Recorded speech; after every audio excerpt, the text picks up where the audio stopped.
Welcome back to the Locked On Cowboys podcast. I am your host, Marcus Mosier. You can follow me on Twitter at Marcus_Mosier. And joining me today, as always, is Landon McCool.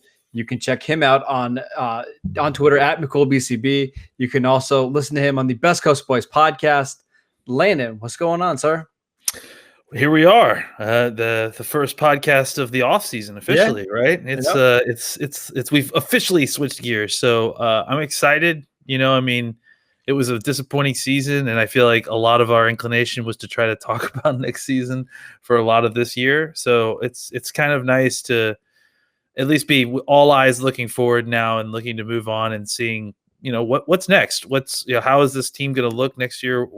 Who's leading this team and what's the direction that we're going in? Yeah, we are officially in the offseason, but that doesn't mean we're not going to have news, right? We're going to have the Senior Bowl coming up here in, 2 weeks? And then we've got combine and free agency and trades and the draft. I mean, it's just going to be crazy over the next couple months. But Landon, we need to start with some coaching news. And I want to start with something that we teased on yesterday's show, and that is Kellen Moore. Over the weekend, the Cowboys signed Kellen Moore to a 3-year extension. His contract was up at the end of the year to remain as their offensive coordinator. At least we think that's the deal, right?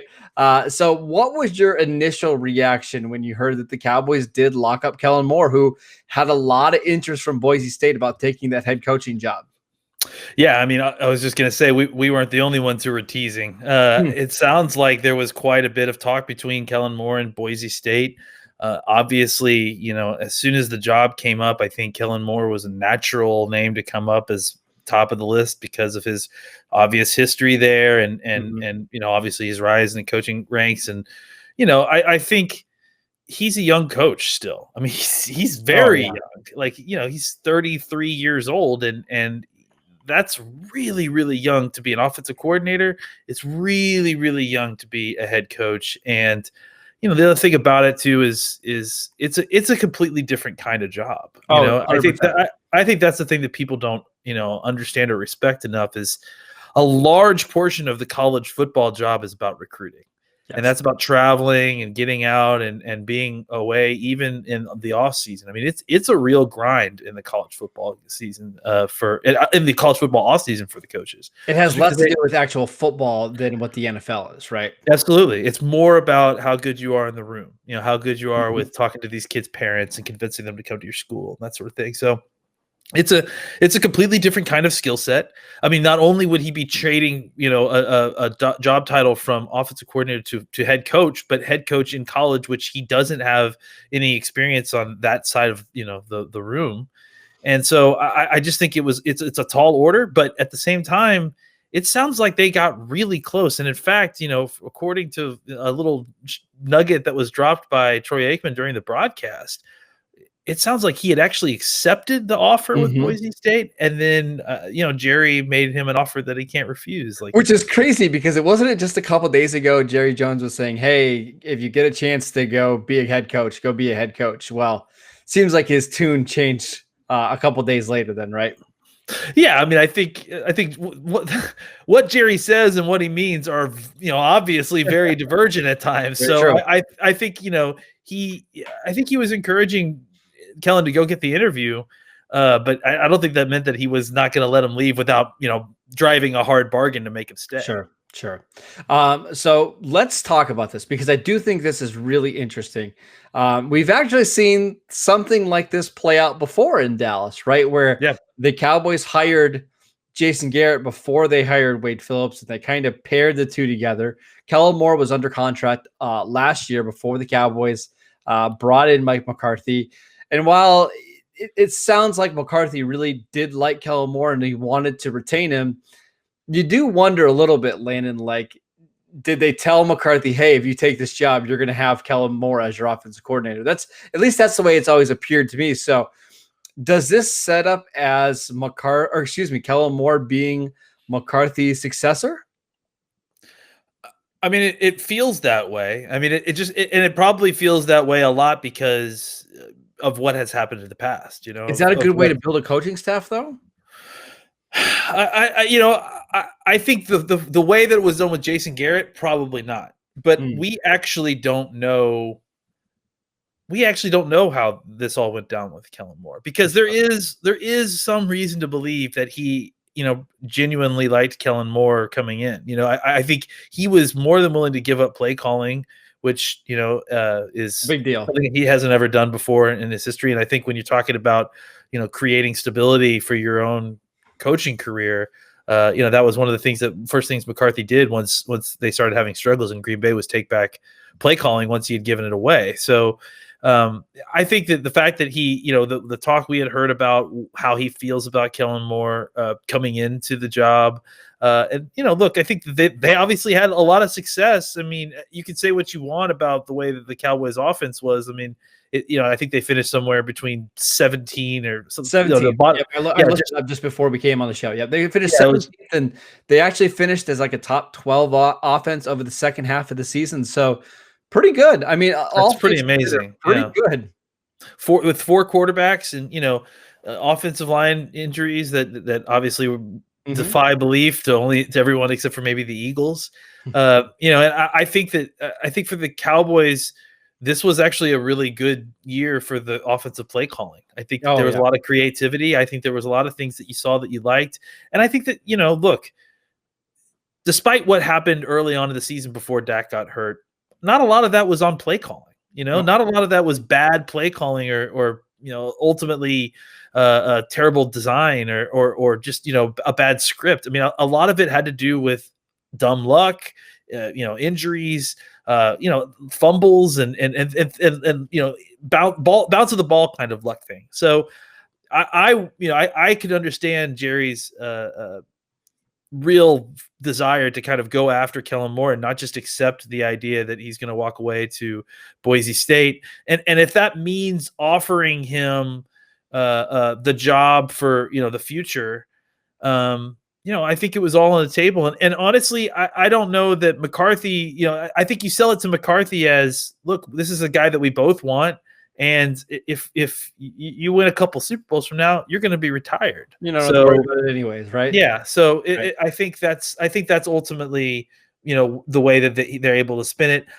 I certainly agree with your point that maybe hiring offensive coordinator before your head coach isn't the best idea. But even with Wade Phillips and Jason Garrett, that worked out for a while.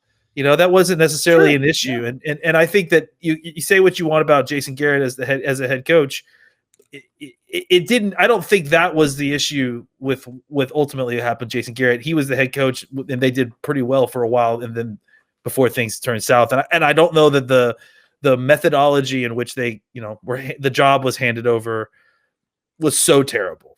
I think Jason Garrett took that team over and did good things the next year after letting go of Wade Phillips. I just think that Jerry Jones is so scarred from what happened with Sean Payton right early on in the 2000s, where this was this really young, up and coming, hot offensive mind that he, allowed to go to New Orleans, and then Bill Parcells retired on him the next year, right? And that's not the only example, right? Another Jan one, Gailey. I think that's the one that, to me, that I think it's the opposite of the thing. I think that's the one that's haunted him in some ways, where he felt like he fired him too early, and that's why So I think that there are other situations of guys where he really liked them, and then he felt like they got away from him, and then they went off and did great things. I think Zimmer probably is another guy. That's exactly what I was going to say. Mike Zimmer, and to a lesser degree, but I think you're starting to see it, in the last couple of years, is like Matt Eberflus, right? That's a really, really good coach that they let leave, and look how much success he's having now with the Colts. Now he's getting interviews,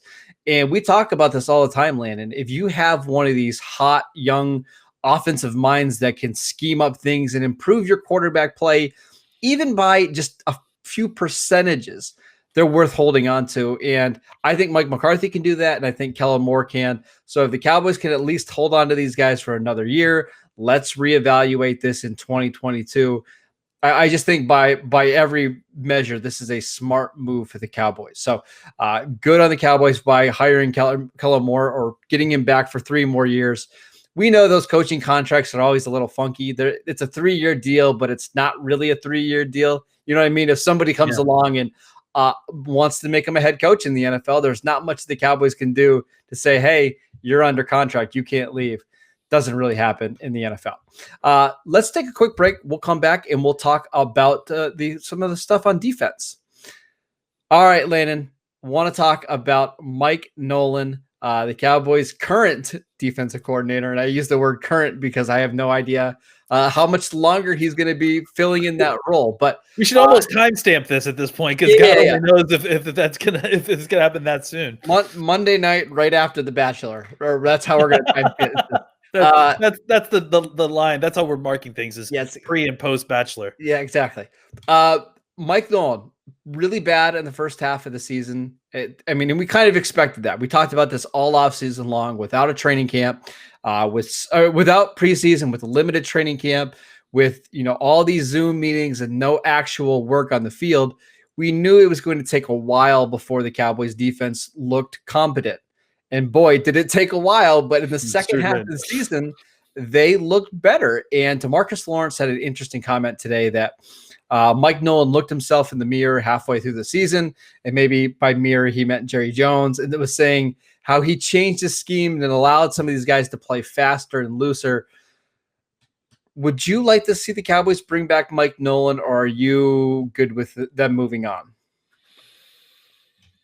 I'm probably somewhere in the middle. I think that I'm not kicking him out the door. I again, and I think I've been pretty consistent on my feelings about this, is that I think that this is a terrible sample size for trying to measure how your coaching did.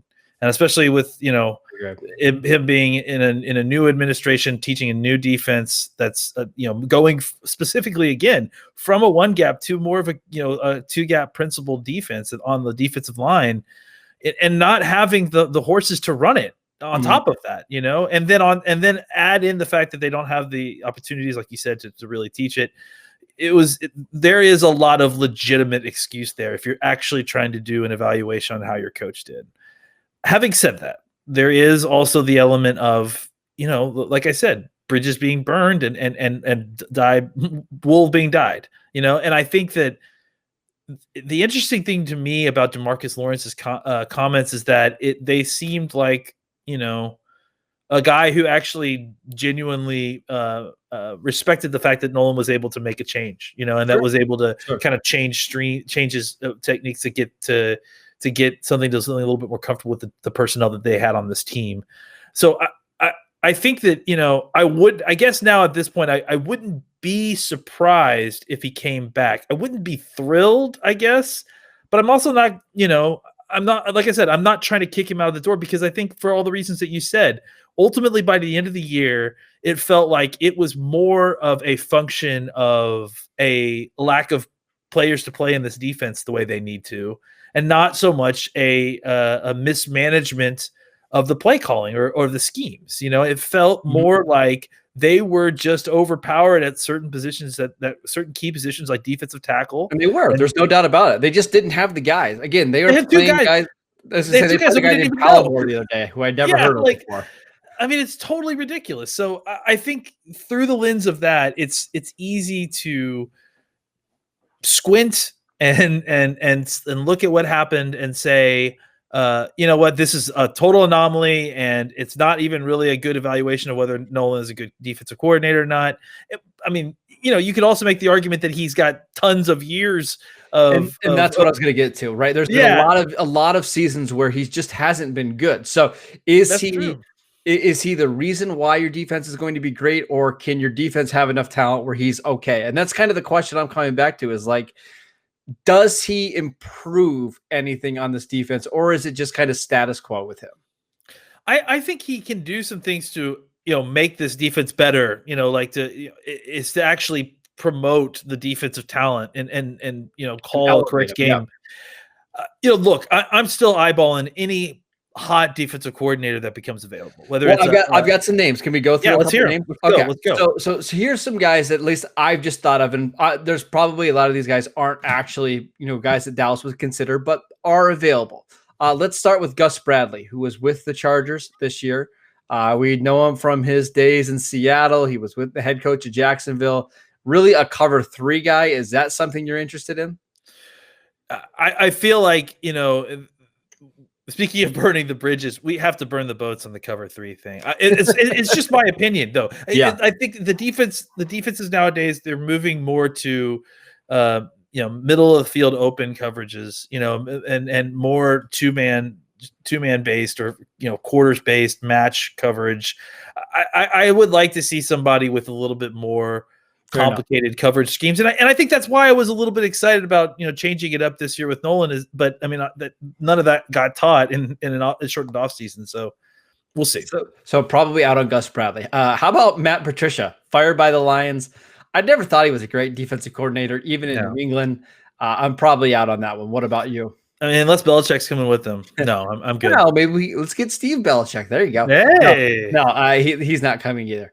What about Gus Edwards? Or not Gus Edwards. George Edwards. Gus Edwards is the running back for the Ravens. George Edwards, who is currently on the Cowboys defensive staff, never called plays before, but someone who is highly respected in that locker room. Does he do anything for you?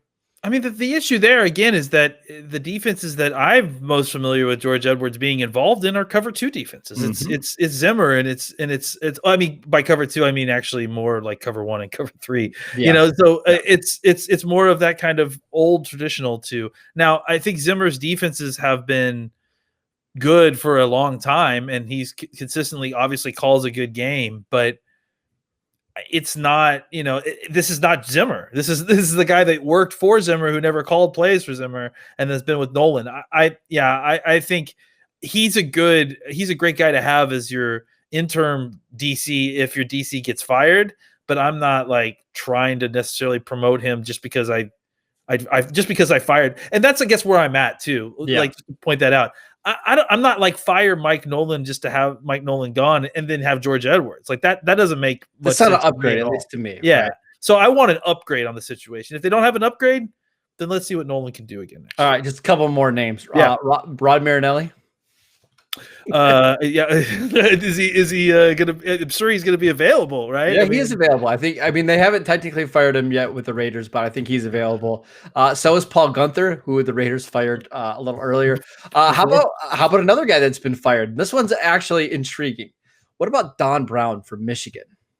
Listen, I mean, I stated it up front, and I think you're going to get a lot of pushback from people, that are Michigan fans or that are Ohio State fans probably too, because that'll tell you that his defense has gotten worse since he's been in Michigan, and I don't think that anything that's going on in Michigan has to do with his play calling or his schemes. I think he's one of the best scheming coaches in football, and if you don't agree with me, talk to other coaches, talk to a lot of the defense coordinators, because he is very highly respected. I mean, anytime I go and I'm watching coaching videos or I'm reading or listening to podcasts for, college coaches, high school coaches that are talking about what's new and what's, schematically in football, and what are the colleges and high school teams doing to stop RPOs, to, incorporate match coverages in their schemes. Don Brown's a name that gets name dropped a lot. And so I think if he is available, and I don't know what I think he's a little bit older, so I'm not sure if he's close to wanting to retire, but I would at least see what the deal is there, because I don't know what his experience is in the NFL, but I mean, I think he's incredible with designing schemes, and I certainly would be interested. Yeah, and the number one guy that's on our target list right now is Vic Fangio, who is currently the Denver Broncos head coach. I don't think he gets fired, but it wouldn't be surprising if he's like on the market in 2022. And that's the guy that I want coaching this defense, because I think he's one of the top 2 or 3 guys in the NFL at calling defenses. He's probably just not a head coach, and I think after he probably fails in Denver, he's probably always going to be a defensive coordinator for life, kind of like what Wade Phillips turned into. So that's the guy for me. Speaking of Wade Phillips, any interest in bringing him back? I don't know. I mean, I ultimately think, yes. I mean, I think I have some interest there, and if they think they can make that work, I guess I don't really know if that's necessarily an upgrade on Mike Nolan at this point. His defenses did get a little exposed the last couple of years when he was with the Rams. Like Sean McVay basically said, "Hey, we're good. We don't need you anymore." They got stale, and kind of going to another guy, Brandon Staley, who I think might get another head coaching looks. I mean, he's a Vic Fangio disciple, and I think that's what you're looking for as an upgrade. If you find a young guy that's talented like Staley or something like that, that's who you want to go for. But I don't know that there are a ton of those guys. So I think that you're looking at more veteran guys who are known DCs. That are not necessarily have aspirations for head coach, because it'd be great to get somebody in here that would be interested in staying for a while, for Kellen Moore. Yeah, exactly. So I think that would be. I mean, all joking aside, I think that would be really helpful for everybody involved. Now, the last person I have to ask you about, and this one's not realistic at all. At least I don't think so. What about Sean Lee? I know it's a very popular thing on Twitter, having him go from being a linebacker to a coach. And I think he's even mentioned becoming a coach before, but to jump from player to automatically being a defensive coordinator seems like a bit much, but it wouldn't be a total surprise if he ended up as like a linebacker coach somewhere, right? Oh, no. I mean, if anybody can do it, it's Sean Lee, I think, right? Like, I mean, outside of maybe Peyton Manning being an offensive coordinator when he retired, like, Sean Lee, I have no doubts, like, he could call a defense completely on his own. My question, I think, with Sean Lee is, what's his scheme? Like, what does he hang his hat on as it's probably a 4-3 scheme, right? I would think so, right? So yeah, I mean, but maybe not. Maybe maybe he understands football at such a level that he has an appreciation for a type of football that he's not a fit for. He's a longtime Steeler fan. Maybe he gets him into this 3-4, attacking scheme. There you go. There's something there. Maybe. I always have to bring up the Steelers somehow on this show. Just you love them. Last thing before we head out, do we see any other coaching changes on this team? I know some people like Bones Fossil. I thought his special teams were actually pretty good this year, all things considered. Do we see any other changes with positional coaches, or do you think for the most part this coaching staff is set going into 2021? I think it's hard to say. I mean, honestly, I can't say that anything is set. I think if Mike McCarthy comes back, I think there's probably a good chance that Bones Fossil might be back, right? Yeah. The special teams weren't terrible, and I mean, especially I actually think they were good. They created chunk plays in the kickoff game, which is something they haven't done before. Greg Zuerlein, outside of like 1 or 2 games, was pretty good. They switched punters, and I actually think the new punter they brought in was better. Good. They just had people are going to get so hung up on 2 or 3 bad fake punts or whatever, and they're going to flip out. But for the most part, this is a really, really good unit. Absolutely. And I think, especially compared to what we were dealing with the year before. So I think, the Cowboys don't necessarily need to make a change there, just because. I think that they have a decent special teams coach. I like that he's willing to take risks. I like that the added element there. So I think if McCarthy's back, there's probably a good chance that I would say that Bones Fossil is back. I would agree. Outside of that, I can't imagine anybody else. No. I don't see anybody back coach. Maybe I think that's it. Last thing I wanted to mention before we move on: Joe Philbin was the team's offensive line coach this year. Considering all their injuries and some of the guys they were playing, I really don't think he did a bad job at all. What were your just 30-second takeaways from Philbin in his first year with the Cowboys? I thought that, it was an incredibly difficult task, and he had one of the most difficult tasks, right? I mean, he came into a room that had 3 all-pros in it and a 4th guy that was, growing into that kind of level player, and had just lost the center, right? And basically, by the end of the season, every single one of those Pro Bowlers was gone. And so, I think that the idea that, look, we may disagree on the evaluation on some of the players early on, but I think that also was something that happened because of training camp and a lack of evaluation time. I think that they should have moved Brandon Knight back to Knight to tackle sooner than they did early in the season, when they were insisting that he was just a guard and we were playing with even further lesser tackles than a hurt Brandon Knight. But I look, he was able to get this team through with an incredible lack of talent at tackle and at guard at different points, and I think that he is certainly one that, more than maybe anybody else in this team, deserves another shot at considering what happened this year in his room. Yeah, when you go back and you think about all the offensive line injuries the Cowboys had, it's actually unbelievable that they were able to be top 16 in scoring, and that Andy Dalton and these quarterbacks weren't just getting killed on every play. Let's do it really quickly. Tyron Smith missed 14 games. Lyle Collins missed 16 games. Your center retired in the offseason. Zach Martin played, 10, 12 games and really was never 100% healthy all year. Cam Irving, your swing tackle, only played a couple of games. Brandon Knight got hurt. You had your Tyler Biotish got hurt. Joe Looney got hurt at one point. Connor Williams was banged up. You were playing Connor McGovern. I mean, it's absolutely insane the number of injuries and different combinations they had. And yet there were games where they scored 30 and 40 points. So you got to tip your hat to Philbin. And I think with a full offseason, getting some of these guys back and maybe even adding another offensive tackle in there, I think this can be a top 10, 12 unit once again next season. That is it for today's show. Thank you guys for tuning in. Make sure you download and subscribe to the podcast on Apple Podcasts, Spotify, or wherever you get your podcasts. You can follow the show at Locked On Cowboys. You can follow Landon at McCoolBCB. You can follow me at Marcus_Mosher, and we will see you next time.